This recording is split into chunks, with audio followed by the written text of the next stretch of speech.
በስመ አብ ወወልድ ወመንፈስ ቅዱስ አሃዱ አምላክ አሜን።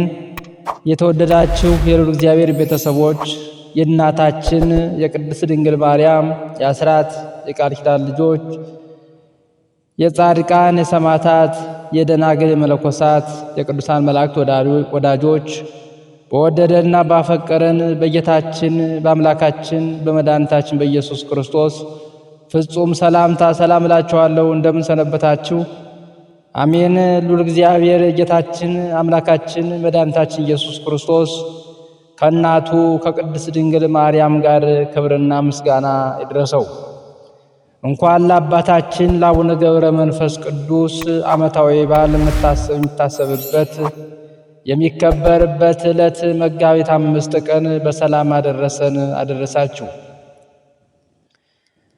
በየዓመቱ መጋቢት 5 የምናከብረው በዓል አባታችን አቡነ ገብረ መንፈስ ቅዱስ ያረፉበት በዓል ነው። በዚህ ዕለት ቅድስት ቤተ ክርስቲያናችን በቅዳሴዋም በትምህርቷም ሁሉ እኒህን ታላቅና ቅዱስ አባት ታነሳለች፣ ታወድሳለች። ተጋድሏቸውንም ለልጆቿ ታስተምራለች። አባታችን አቡነ ገብረ መንፈስ ቅዱስ ሀገራቸው ኒሳ ግብፅ ሲሆን አባታቸው ስምዖን እናታቸው አቅለስያ ይባላሉ። ልጅ አጠው 30 ዓመታት ሲያዝኑ ኑረዋል። ዛሬ እኛ አንድ ነገር ለምነን በእኛ አቆጣጠር ካልተመለሰልን እኛ በፈለግነው ሰዓት በፈለግነው ቀን ካልተመለሰልን ስንት ቀን እንታገስ ይሆን? ዛሬ በልጅ ምክንያት የፈረሱ ትዳሮች ስንት ይሆኑ ይሆን? እሱ ቤቱ ይቁጠራቸው። ለመሆኑ እግዚአብሔርን ስለምነው እንደምን ባለ ልቦና ነው የምንለምነው? ጥያቄያችን ፈጥኖ ላይመለስ ይችላል።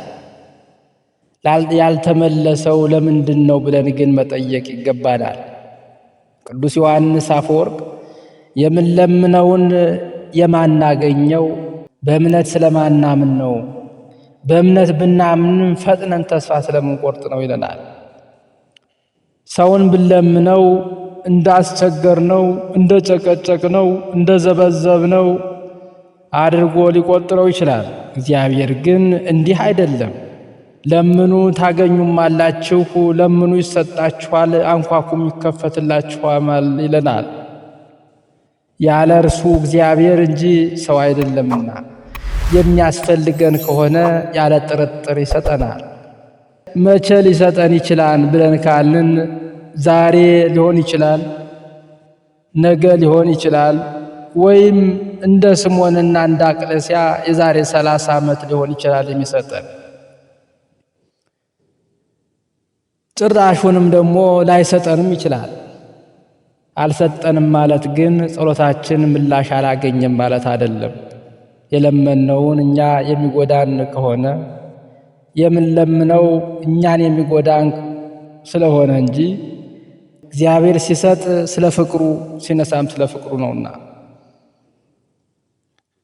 ስምዖንና አቅለስያ ጥያቄያቸው የተመለሰላቸው ከ30 ዓመት በኋላ ነበር። ከስለ ሥላሴ ፊት ወድቀው እግዚአብሔርን ሲለምኑ፣ በዚህም መሰረት አባታችን አቡነ ገብረ መንፈስ ቅዱስ መጋቢት 29 ቀን ተጸንሰው ታኅሳስ 29 ቀን ተወለዱ። ይህ ታላቅ ቅዱስ አባት እንደተወለዱም ስብሐት ለአብ ስብሐት ለወልድ ስብሐት ለመንፈስ ቅዱስ ለዛውፅካኒ እመጽልመት ውስተ ብርሃን ብለው እግዚአብሔርን አመሰገኑ። አባታችን በዚህ ዕለት ተወልደው እንዲህ ማመስገናቸው ሊደንቀን ይችላል። በተወለዱ ዕለት እግዚአብሔርን ለማመስገን የበቁ ምን አይነት ታላቅ አባት ናቸው! ይኸውም ብዙዎቻችን ሕፃናት እግዚአብሔርን አያውቁትም ብለን ስለምናስብ ይደንቀናል። ይህ ግን ስህተት ነው አስተሳሰባችን። መጥምቁ ዮሐንስ ገና በእናቱ ማኅፀን ሳለ ያመሰገነው እግዚአብሔርን ስላወቀው ነበር። የ6 ወር ጽንስ እያለ በማኅፀን የዘለለ የሰገደለት የሆሳዕና ሕፃናት እግዚአብሔርን በእልልታ ያመሰገኑት መላእክትንም የመሰሉት አምላካቸውን ስላወቁት ነበር። አቡነ ተክለ ሃይማኖት በተወለዱ በሦስተኛ ቀናቸው አሐዱ አብ ቅዱስ፣ አሐዱ ወልድ ቅዱስ፣ አሐዱ ውእቱ መንፈስ ቅዱስ ብለው ያመሰገኑት አምላካቸውን ስላወቁት ነበር። የሆሳዕና ድንጋዮች እግዚአብሔርን አውቀውት ካመሰገኑ ባሪያ ሥላሴ የተፈጠሩት ሕፃናት ቢያመሰግኑትማ ምን ይደንቃል! አባታችን አቡነ ገብረ መንፈስ ቅዱስ እንደተወለዱ ቢያመሰግኑት ምን ይደንቃል! አባታችን አቡነ ገብረ መንፈስ ቅዱስ ገዳም የሄዱት በ3 ዓመታቸው ነበር። በቅዱስ ገብርኤል አማካኝነት አበምኔቱ አባ ዘመደ ብርሃን ሕፃኑን ተቀብለው መዝሙረ ዳዊትን፣ ሌሎች የቤተ ክርስቲያን መጻሕፍትን እያስተማሩ አሳደጓቸው። በኋላም ለአባታችን ለአቡነ ገብረ መንፈስ ቅዱስ ማዕረገ ምንኩስናን ተቀብለዋል። የተወደዳችሁ የእግዚአብሔር ቤተሰቦች ሆይ ዛሬ ሕፃናት የምንወስዳቸው ወዴት ነው? ዓለማዊ ትምህርት ብቻ ነውን? መንፈሳዊ ትምህርትን እናስተምራቸዋለን? ልጆቻችንን ጥበበኞች፣ ባለጸጎች፣ አዋቂዎች እንዲሆኑ የምንሻ ከሆነ ቅዱሳት መጻሕፍትንም እናስተምራቸው። ሕፃናት ልጆቻችን ወደ ቤተ ክርስቲያን ሂደው ቅድሚያ የሚማሩት አባትህን እናትህን አክብር የሚል ነው። ስለዚህ ቀድመን የምንጠቀመው እኛው ራሳችን። ልጆቻችን ወደ ገበያ ቦታ ለነፍሳቸውም ምንም ወደማይጠቅማቸው ስፍራ ለመውሰድ የማናቅማማ ከሆነ ወደ ቤተ ክርስቲያን ለመውሰድማ እንዴት? ወደ ፈጣሪያቸው ለመውሰድማ እንዴት? አባታችን አቡነ ገብረ መንፈስ ቅዱስ እንዲህ ስማቸው በሰማያት ብቻ ሳይሆን በምድር ላይ ገኖ የምንሰማው ከልጅነታቸው አንስተው ቅዱሳት መጻሕፍትን ስለተማሩ ነው። በ3ኛው ዓመታቸው እንደ ነቢዩ ሳሙኤል ወደ ቤተ እግዚአብሔር ስለሄዱ ነው። ለመሆኑ ለልጆቻችን በቤት የምንከፍትላቸው ፊልምስ ምንን የተመለከተ ይሆን? የቶምና የጀሪ የተንኮል ሥራ ወይስ የነ አቡነ ገብረ መንፈስ ቅዱስ፣ የነ አቡነ ተክለ ሃይማኖት፣ የነ ቅዱስ ቂርቆስ የሰለስቱ ደቂቅ የቅድስና ሥራ ይሆን? አባታችን ማዕረገ ምንኩስናን ከተቀበሉ በኋላ እግዚአብሔር ሀብተ ፈውስን ሰጥቷቸዋል። ብዙ ዕውራንን ብዙሃን አንካሳንን ፈውሰዋል። እኛም ከተጠቀምንበት እግዚአብሔር ሀብተ ፈውስን ለእያንዳንዳችን ሰጥቶናል። ኃጢአት ለማድረግ የሚፋጠኑትን አንካሳ እግሮችን እንድናቀና፣ በዘፈንና በማይጠቅም ወሬ የደነቆሩትን ጆሮዎች እንድንከፍት፣ በስድብ በርግማን ዲዳ የሆኑትን አንደበቶች እንድንፈታ እግዚአብሔር ሀብተ ፈውስን ሰጥቶናል። ከምንም የሚበልጠው ሀብተ ፈውስም ይኸው ነውና የአባታችንን አስረተ ፍኖት ተከትለን ብዙ ድውያንን ነፍስን ማዳን ይቻላልና። አባታችን አቡነ ገብረ መንፈስ ቅዱስ በትእዛዘ እግዚአብሔር በበረሃ ሲኖሩ 60 አናብስትን አብረዋቸው ይኖሩ ነበር። ሊደነቅ ይችላል። ነገር ግን እኒህ እንስሳት ከጅምሩም የኛ ጠላቶች አልነበሩ፣ በበደላችንም ምክንያት ከኛ ስለተለዩ እንጂ። ሔዋን ከእባብ ጋር የተነጋገረችው እባብ የሰው ባህሪ ስለነበረው ነው። እንስሳት ሁሉ የሰው አገልጋዮች ናቸው። የኛ የቅድስና ማዕረግ እንጂ እኒህ እንስሳት ከሰው ጋር ጠብ የላቸው። እና አቡነ ገብረ መንፈስ ቅዱስ እና አባ ሳሙኤል ዘዋልድባ እና አቡነ አረጋዊ እነ ነቢዩ ዳንኤል ያዘዟቸው ድሮም የኛ ችግር እንጂ እኒህን እንስሳት ለእኛ ክፉዎች እኒህ እንስሳት ለእኛ ክፉዎች የእኛ ክፉዎች ስላልሆኑ ነው። ተኩላ ከበግ ጠቦት ጋር ይቀመጣል፣ ነብርም ከፍየል ጠቦት ጋር ይተኛል።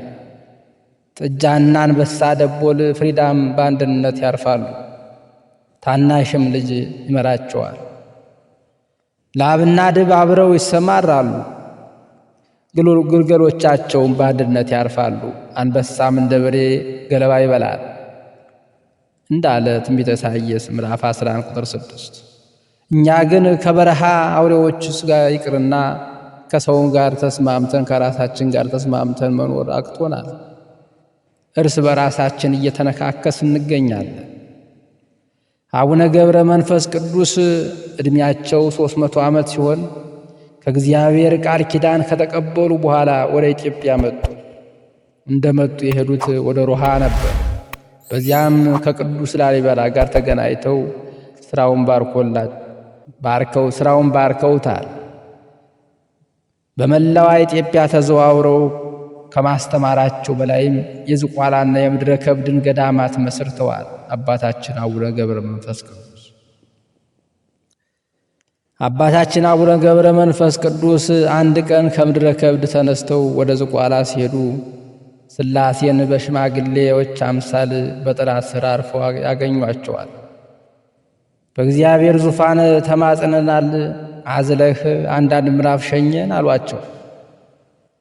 አባታችንም ሥላሴን አዝለው ሸኟቸው። በኋላ ግን በአንድነት በሦስትነት ተገለጡላቸው። አባታችን ደንግጠው ወደቁ። ወዮ እግዚአብሔር ስንት ጊዜ ተሸከሙኝ ብሎ ለምኖን ይሆን? ስንት ጊዜ አልፈነው ይሆን? ስንት ጊዜስ አልፈነው ሂደን ይሆን? እግዚአብሔር የሚሸከም እንጂ የሚሸከሙት አምላክ አይደለም። ግን አባት ነውና ከልጆቹ ጋር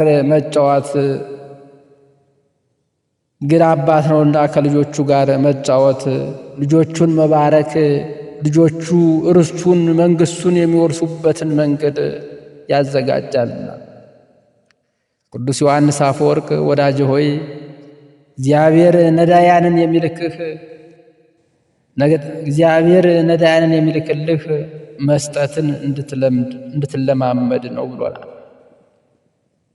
ዛሬ በነዳያኑ አድሮ የሚለምነን ለኋለኛይቱ ቀን ስንቅ እንዲያስቀምጥልን ወዶ ነው።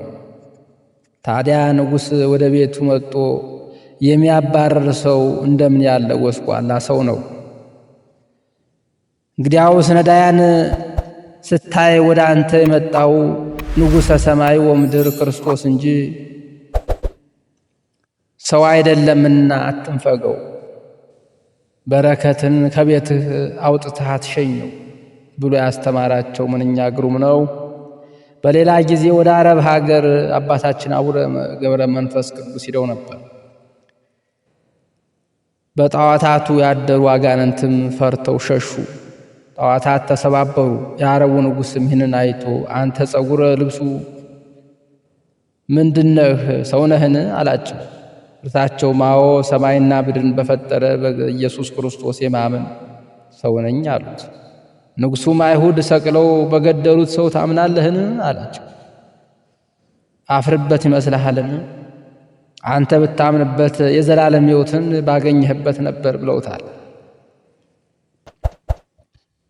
በወንጌል አላፍርም እንዲል ሮሜ ምዕራፍ 1 ቁጥር 16 ላይ አባታችን አቡነ ገብረ መንፈስ ቅዱስ እንዲህ ማለታቸው ነበር። እርግጥ ነው በአፋ ስታየው ጌታዬ በአይሁድ ተሰቅሏል። መሰቀል ብቻ ሳይሆን ሞቷል። መሞት ብቻ ሳይሆን ወደ ምድር ልብ ወርዷል። ነገር ግን የሞተው ስለበደሉ አይደለም፣ ስለኔና ስለናንተ በደል እንጂ። የሞተው የኔንና ያንተን ሞት ለመግደል ነበር። የተሰቀለውም የኔንና ያንተን ኃጢአት በመሸከም ነበር። ወደ መቃብር የወረደው ርደተ ገሃነብን ያስቀርልን ዘንድ ነው። ሞት አገኘሁ ብሎ የሚታየውን ሥጋውን ዋጠ፣ በማይታየው ድል ተደረገ። ሞት አሁን ድል ተደርጓል። በመቃብር ድል መነሳቱ ቀርቷል። መቃብር ድል መንሳቱ ቀርቷል። አንተ ይህንን ብታምን ደግሞ ብትጠመቅ የዘላለም ሕይወትን ታገኛለህ። በእውነት የአባታችን በረከታቸው ቃል ኪዳናቸው ከእኛ ጋር ትሆንልን። አባታችን እንዲህ ለመስማት እጹብ ድንቅ በሆነ ግብር ቆይተው አባታችን እንዲህ ለመስማት እጹብ ድንቅ በሆነ ግብር ቆይተው 262 ዓመት በኢትዮጵያ ኑረው ስለ ኢትዮጵያ ጸልየው በቃል ኪዳናቸው ያመነውን ተማጽነው ጌታ ከመከራ ሥጋ ከመከራ ነፍስ ሊያምርላቸው ተስፋቸውን ተቀብለው መጋቢት 5 ቀን ለእሑድ አጥቢያ ቅዳሜ ማታ ከሌሊት 6 ሰዓት በ562 ዓመታቸው አባታችን አቡነ ገብረ መንፈስ ቅዱስ አረፉ። መላእክትም በአክናፈ እሳት ኢየሩሳሌም ወስደው በየማነ ምስዋዕ ቀብረዋቸዋል።